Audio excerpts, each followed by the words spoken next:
Hello students, CET about mathematics.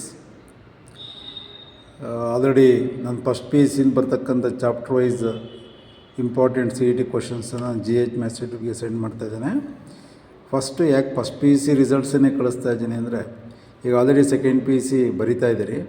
First P U C ರಿಸಲ್ಟ್ಸನ್ನು ಕೆಲವರು ಮರೆತಿರೋ ಚಾನ್ಸಸ್ ಇರುತ್ತೆ. ಅದಕ್ಕೋಸ್ಕರ first P U C glance ಮಾಡಿ ಆಮೇಲೆ ಸೆಕೆಂಡ್ ಪಿ ಯು ಸಿಗೆ ಹೋದರೆ better. Okay, at the same time ಈಗ ಫಸ್ಟ್ ಪಿ ಯು ಸಿಯಿಂದ ಸೆಕೆಂಡ್ ಪಿ ಯು ಸಿಗೆ ಹೋಗ್ತಕ್ಕಂಥ ಸ್ಟೂಡೆಂಟ್ಸು ಇವನ್ನೆಲ್ಲ ಒಂದು ಕಡೆ ನೋಟ್ ಮಾಡ್ಕೊಂಡ್ರೆ ಬೆಟರ್. ಈಗ ಸೆಕೆಂಡ್ ಪಿ ಯು ಸಿ ಬರೀತಾ ಇರೋ ವಿದ್ಯಾರ್ಥಿಗಳು ಆಟೋಮೆಟಿಕಲಿ ಏಪ್ರಿಲಲ್ಲಿ ಬರೋ ಸಿ ಇ ಟಿನ ಬರೀತೀರಿ. ಬಟ್ ಫಸ್ಟ್ ಪಿ ಯು ಸಿಯಿಂದ ಸೆಕೆಂಡ್ ಪಿ ಯು ಸಿಗೆ ಹೋಗಿ 26 ಬರೆಯೋ ಸ್ಟೂಡೆಂಟ್ಸು ಒಂದು ಕಡೆ ಪ್ರಿಸರ್ವ್ ಮಾಡ್ಕೊಂಡು ಇವೆಲ್ಲ ಪ್ರಾಕ್ಟೀಸ್ ಮಾಡಬೇಕು. Very important. Let A be the set of first 10 natural numbers, and let R is equal to set containing order pairs x, y such that x belongs to the set A and y belongs to the set of natural number, and x plus 2y is equal to 10. ಇದು ಪ್ರಾಬ್ಲಮ್ಸನ್ನು ನಾನು previous ವಿಡಿಯೋದಲ್ಲಿ ಮಾಡಿದ್ದೇನೆ. Okay, domain of relation ಮಾಡಿದ್ದೇನೆ. ಇಲ್ಲಿ number of domain of inverse of R, ಅಲ್ಲಿ relation R is equal to ಏನು ಬಂದಿದೆ, 2 4 6 8 ಬಂದಿದೆ. ಪ್ರೀವಿಯಸ್ ವಿಡಿಯೋ ನೋಡಿದರೆ ಗೊತ್ತಾಗುತ್ತೆ. 2 4 6 8 ಬಂದಿದೆ. ಪ್ರೀವಿಯಸ್ ವಿಡಿಯೋ ನೋಡಿ. Number of domain of inverse of R ಅಂದರೆ ಇನ್ವರ್ಸ್ ಆಫ್ ಆರ್ ಏನು ಬರುತ್ತೆ, 2 4 6 8 ಬರುತ್ತೆ. ಎಷ್ಟು ಎಲಿಮೆಂಟ್ಸ್ ಇದೆ? 4 ಎಲಿಮೆಂಟ್ಸ್. ಆಪ್ಷನ್ ಒಂದನೇದು ಆನ್ಸರ್. ನೆಕ್ಸ್ಟ್ ಎರಡನೇದು, ಲೆಟ್ ಸೆಟ್ ಎಕ್ಸ್ ಎಲಿಮೆಂಟ್ಸ್ 1 2 3 4 5. ಇವೆಲ್ಲ ನೋಡಿ ಕಂಡೀಷನ್ ಬೇಸ್ಡು, ವರ್ಕೌಟ್ ಮಾಡೋ ಅವಶ್ಯಕತೆ ಇಲ್ಲ. ಈ ಪ್ರಾಬ್ಲಮ್ಮು ಅಷ್ಟೇ. 2 4 6 8 ಬರುತ್ತೆ. Number of domain of inverse of ಅಂದರೆ ಆರಲ್ಲಿ ಎಷ್ಟಿರುತ್ತೋ ಅಷ್ಟೇ ಎಲಿಮೆಂಟ್ಸ್ ಇರಬೇಕಲ್ಲ, ಚೇಂಜಸ್ ಆಗೋಲ್ಲ. ನಿಮಗೆ ಕನ್ಫ್ಯೂಸ್ ಮಾಡೋಕ್ಕೋಸ್ಕರ ಕೊಟ್ಟರು. ಆರಲ್ಲಿ ಏನು ಬರುತ್ತೆ? 2 4 6 8 ಬರುತ್ತೆ. ಇನ್ವರ್ಸ್ ಆಫ್ ಆರಲ್ಲಿ ಎಷ್ಟು ಬರುತ್ತೆ? 2 4 6 8 ಬರಬೇಕಲ್ಲ. ಅಲ್ಲಿಗೆ ಎಷ್ಟು ಎಲಿಮೆಂಟ್ಸ್ ಇದೆ? 4. ನೀವು ಪ್ರೀವಿಯಸ್ ವಿಡಿಯೋ ನೋಡಬೇಕು, ಆವಾಗ ಮಾತ್ರ ಇದು ಅರ್ಥವಾಗುತ್ತೆ.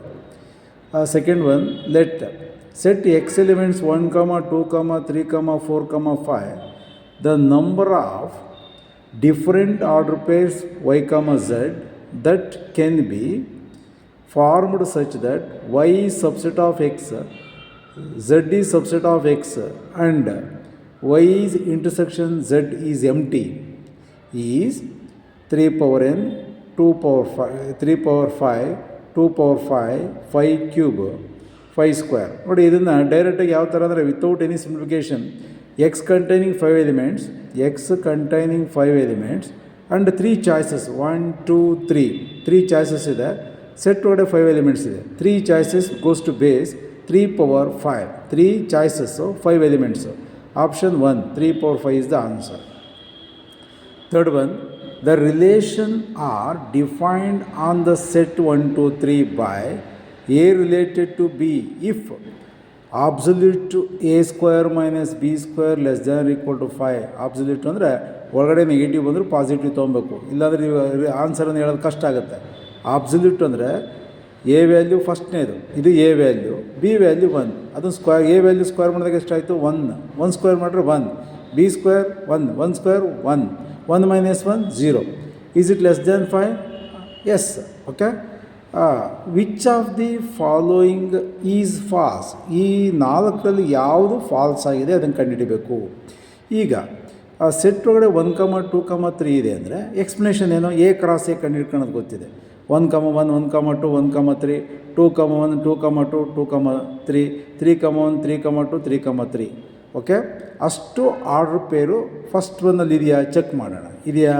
ಅಷ್ಟು ಇರಬೇಕು. ಇದೆ. ಓಕೆ, ಮತ್ತು A square minus B square, A square ಅಂದರೆ 1 square minus 1 square 0 less than 5 condition. Okay. 2 square minus 2 square 0. Okay. 3 square minus 3 square 0. Okay. ಇಲ್ಲಿ 2 square 4 minus 1 3 less than 5. Okay. Year next 1, 2 1 minus 4, 1 minus 4 ಅಂದರೆ -3 ಆಯಿತು. -3 ಅಂದರೆ ಮಾಡಿ -3 ಅಂದರೆ +3 less than 5. Okay. 2 square 4 minus 9 -5, modulus of -5 is but 5 is equal to 5. ಅದು ಕರೆಕ್ಟಾಗಿದೆ. Okay, ಎಲ್ಲ valid ಆಯಿತು. ಹಾಗೆ ಒಂದೇನು ಕರೆಕ್ಟಾಗಿದೆ. Inverse of R. Inverse of R ಅಂದರೆ ಈ 1,1 ಇದೆಯಾ, ಉಲ್ಟಾ ಬರೆಯೋದು 1,1 ಆಗುತ್ತೆ. 2,2 2,2 ಆಗುತ್ತೆ. 3,3 3,3 ಆಗುತ್ತೆ. ಇಯರ್ 2,1 1,2 ಆಗುತ್ತೆ.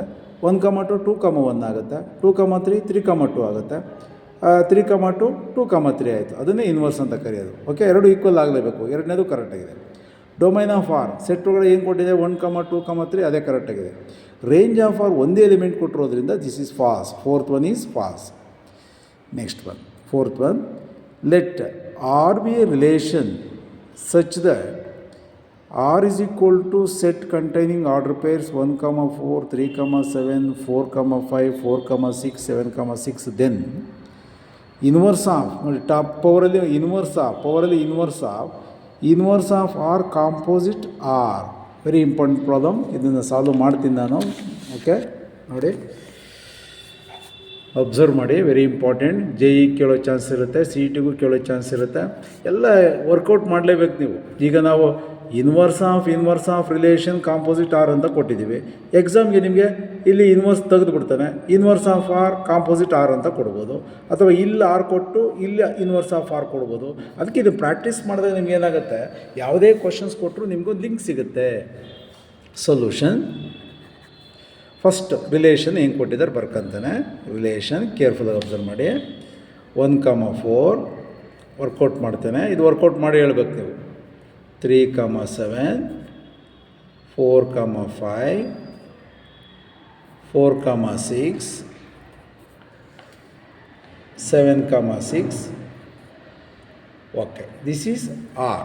ಅವರೇ ಡಿಫೈನ್ ಮಾಡಿ ಕೊಟ್ಟಿದ್ದಾರೆ. ರಿಕ್ವೈರ್ಡ್ ಇನ್ವರ್ಸ್ ಆಫ್ ಆರ್ ಕಂಡು ಹಿಡ್ಕೊಂತೇನೆ.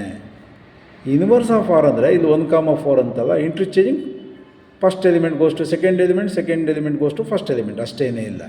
4,1, 3,7 ಇರೋದು 7,3, 3,7 7,3, 4,5 ಇರೋದು 5,4, 4,6 ಇರೋದು 6,4, 7,6 ಇರೋದು 6,7. ಓಕೆ, ಒಂದು ತಪ್ಪಾರು ಹೋಯ್ತು.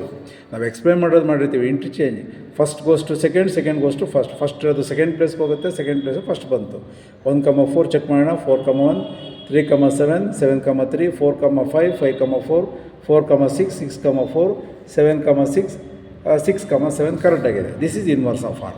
ನಮ್ಮ ಕ್ವಶನ್ ಏನು, inverse of a relation composite R. First box ಒಳಗಡೆ ಕಂಡುಹಿಡಿತೇನೆ, ಇದನ್ನು ಕಂಡುಹಿಡಿತೇನೆ. ಇನ್ವರ್ಸ್ ಆಫ್ ಆರ್ ಇದರೊಳಗಡೆ ನೋಡಿ, ಇದು ಫಸ್ಟ್ ತಗೋಬೇಕಿದೆ, ಇದು ಫಸ್ಟ್ ತಗೋಬೇಕು. 4,1 belongs to inverse of R. Correct. 4,1 belongs to inverse of R. ಈ ಇನ್ವರ್ಸ್ ಆಫ್ ಆರಲ್ಲಿ ಸೆಕೆಂಡ್ ಇದೆಯಲ್ಲ, 1 ಅಂತ ಇದೆಯಲ್ಲ, ಈ 1ಇಂದ ಬರ್ತಕ್ಕ ಸೆಕೆಂಡ್ ಎಲಿಮೆಂಟ್ 1ಇಂದ ಬರ್ತಕ್ಕಂಥ ಆರ್ಡರ್ ಪೇರು ನಿಮ್ಮ ಆರಲ್ಲಿ ಎಷ್ಟಿದೆ ನೋಡ್ಕೊಳ್ಳಿ. ಓಕೆನಾ? ಇನ್ನೊಂದ್ಸಲಿ ಎಕ್ಸ್ಪ್ಲೇನ್ ಮಾಡಲಾ. ಇನ್ವರ್ಸ್ ಆಫ್ ಆರಲ್ಲಿ 4,1 ತಗೊಂಡಿದೆಯಾ. ಈ 4,1ನಲ್ಲಿ ಸೆಕೆಂಡ್ ಎಲಿಮೆಂಟ್ ಯಾವುದು, 1. ಈ 1ಇಂದ ಬರ್ತಕ್ಕಂಥ ಆರ್ಡರ್ ಪೇರು ಆರಲ್ಲಿ ಹುಡುಕ್ಬೇಕು ನಾವು. ಯಾವುದಿದೆ, 1,4 ಇದೆ. ಇನ್ನೆಲ್ಲಾದರೂ ಇದೆಯಾ? ಇಲ್ಲ. ಫಸ್ಟ್ ಇಲ್ಲಿ ರಿಪೀಟ್ ಮಾಡ್ತಾ ಇದ್ದೀನಿ. 4,1 belongs to inverse of R. ಈ ಸೆಕೆಂಡ್ ಎಲಿಮೆಂಟಿಂದ ಬರ್ತಕ್ಕಂಥ ಆರ್ಡರ್ ಪೇರು ನಿಮ್ಮ ಆರಲ್ಲಿ ಎಲ್ಲಿದೆ ಹುಡುಕಿ. ಇದು ಒಂದೇ ಒಂದಿದೆ, ಬರಿತಾ ಇದ್ದೀನಿ. 1,4 belongs to R. It implies composite ಮಾಡ್ತಾ ಇದ್ದೀನಿ. ಈ 1 ಬಿಟ್ಟು ಹಾಕ್ತೀಯ. 4,4 belongs to inverse of R, composite to R. Okay, ಅಲ್ಲಿಗೆ ಕ್ಲಿಯರ್ ಆಯಿತು. 1ಇಂದ ಬರ್ತಕ್ಕಂಥದ್ದು ಯಾವುದಿಲ್ಲ. ನೆಕ್ಸ್ಟ್ 7,3 ತಗೊಂತೇನೆ. 7,3 belongs to inverse of R. 7,3 belongs to inverse of R. ಈಗ 3ಇಂದ ಬರ್ತಕ್ಕಂಥ ಆರ್ಡರ್ ಪೇರು ಆರಲ್ಲಿ ಎಲ್ಲಿದೆ, ಇಲ್ಲೊಂದಿದೆ 3,7, ಅದೊಂದೇ ಇರೋದು. 3,7 belongs to R. It implies 3 ಬಿಟ್ಟು ಹಾಕ್ತೀರಿ. 7,7 belongs to inverse of R, composite R. Next 1 ಆಯಿತು, 2 ಆಯಿತು. Next 5,4 belongs to inverse of R. Okay, miss ಆಗಿಲ್ಲ. ಈ 4ಇಂದ ಬರ್ತಕ್ಕಂಥ ಆರ್ಡರ್ ಪೇರು ನಿಮ್ಮ ರಿಲೇಷನ್ ಆರಲ್ಲಿದೆ, ಹುಡ್ಕೋಣ. ಇಲ್ಲೊಂದಿದೆ, 2 ಇದೆ. 4,5 1, 4,5 ಒಂದಿದೆ. ಆಮೇಲೆ 4ಇಂದ 4,5 4,6 4,5 4,6 belongs to R. It implies ಈ 4 ತೆಗಿತೀಯಾ. 5 ಇದೆ. ಮತ್ತು ಇದಕ್ಕೂ ಅಪ್ಲೈ ಮಾಡ್ತಾ ಇದ್ದೀನಿ 5,6 5,6 belongs to inverse of R composite R. Next ಯಾವ್ದು ತೊಗೊಂಡಿದ್ದೀನಿ ಈಗ 5,4 inverse of R 5,4. Next 6,4 6,4 belongs to inverse of R. Okay, ಈಗ 4ಇಂದ ಬರ್ತಕ್ಕಂಥ ಆರ್ಡರ್ ಪೇರು ರಿಲೇಷನ್ ಆರಲ್ಲಿ ಎಲ್ಲಿದೆ ಹುಡ್ಕೋಣ. 4ಇಂದ ಬರ್ತಕ್ಕಂಥದ್ದು 4,5 4,6. ಓಕೆ, ಅದೇ 4,5 4,6. ನೆಕ್ಸ್ಟ್ 6,5 ಇದೆ, 4 ತೆಗಿತೇನೆ. 6,5 4 ತೆಗಿತೇನೆ. 6,6 belongs to inverse of R composite R. Okay, next ಯಾವುದು 6,4 ಆಯ್ತಲ್ಲ. 6,7 6,7 belongs to inverse of R. Okay, inverse of R. ಈಗ 7ಇಂದ ಬರ್ತಕ್ಕಂಥ ಆರ್ಡ್ರ್ ಪೇರು ರಿಲೇಷನ್ ಒಳಗಡೆ ಎಲ್ಲಿದೆ ಹುಡ್ಕೋಣ. 7ಇಂದ 7 ಇದು ಒಂದೇ ಬಂದಿದೆ. 7,6 belongs to R. It implies 7 7 6,6 belongs to inverse of R composite R.